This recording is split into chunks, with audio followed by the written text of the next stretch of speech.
Okay, so in class, we started Chapter 3, Day 1, and we're just going to continue on with our Day 1 video. In class, we looked at simplifying radicals, and we went through this example in class. You did some classwork on simplifying, okay? Again, breaking it down to a perfect square and a leftover.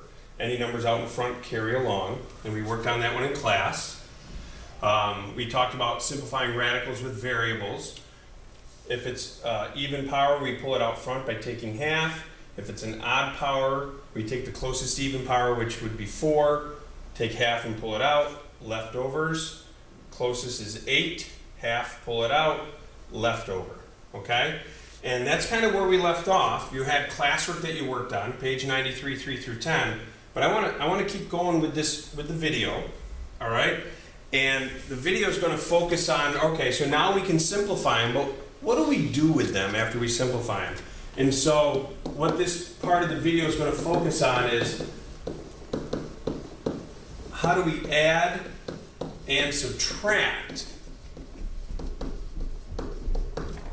radicals.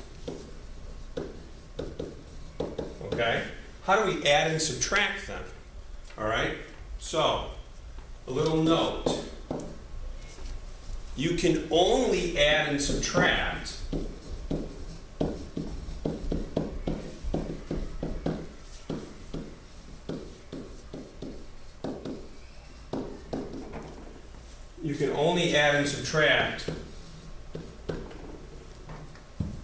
what we call like radicals. They're almost like terms. They have to have the same identical piece under the radical, or else you cannot add and subtract them. So they have to be like radicals, the same as like terms. So just like terms.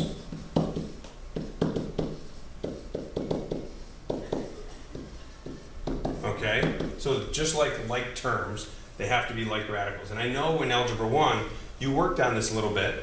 What's going to make it a little bit different is maybe some of the numbers we're going to use or the letters that we use, maybe just a little bit more challenging. Okay, concept is still the same though.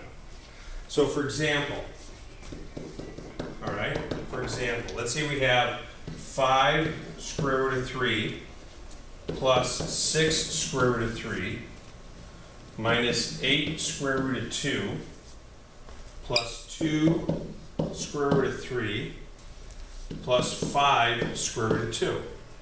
Okay. I can only add and subtract the like radicals. So notice I have a radical 3, a radical 3, and a radical 3. Those I can combine. The radical 2's, they have to combine together separately. Doesn't matter which ones you combine first. So I'm just going to start here. I have 5 of these plus 6 of these. Well, that's 11 of them. Plus 2 more. That gives me 13 radical 3's. So radical 3 is kind of just like an x. I got 5 plus 6 plus 2. I got 13 of them. Now, I have a negative 8 plus 5. That's a minus 3 radical 2's. And I'm done. This is like almost like a y. It's a different radical. It's a different term. And so in this case, I'm all done. You can only add and subtract like radicals. Okay? So, let's take a look at another problem because they get a little bit trickier. So for example, if I did, let's do 2 square root of 48 minus 4 square root of 27. Okay? Are these like radicals? No. Simplify the radical first. So, the same thing that we had to do now on the previous page, this process we need to go through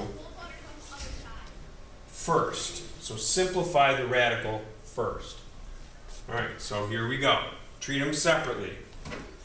Square root of 48, and 2 goes for the ride. Well, 48 we did earlier, so that's 16 and 3. So 2 square root of 16 is 4. 4 times 2 is 8. So this is 8 square root of 3. So I'm just taking this, simplifying it. Done. Minus, now I got to take this one and simplify it. 4 goes for the ride. This is going to break into 2 square roots. Right? 27. 9 times 3 is 27. 9 is the biggest perfect square. So, minus, because that sign has to stay the same. I can't change the sign all of a sudden in the middle of the problem. 4 times the square root of 9 is 3. Square root of 3. 4 times 3 is 12. Now, ooh, this is nice. They are like radicals. So I got 8 of these minus 12 of these. That would be negative 4 of those. And that is adding and subtracting. Whether you subtract or add, you have to have like radicals. And that's it for the lesson. When you come in, you're going to do work on adding and subtracting like radicals.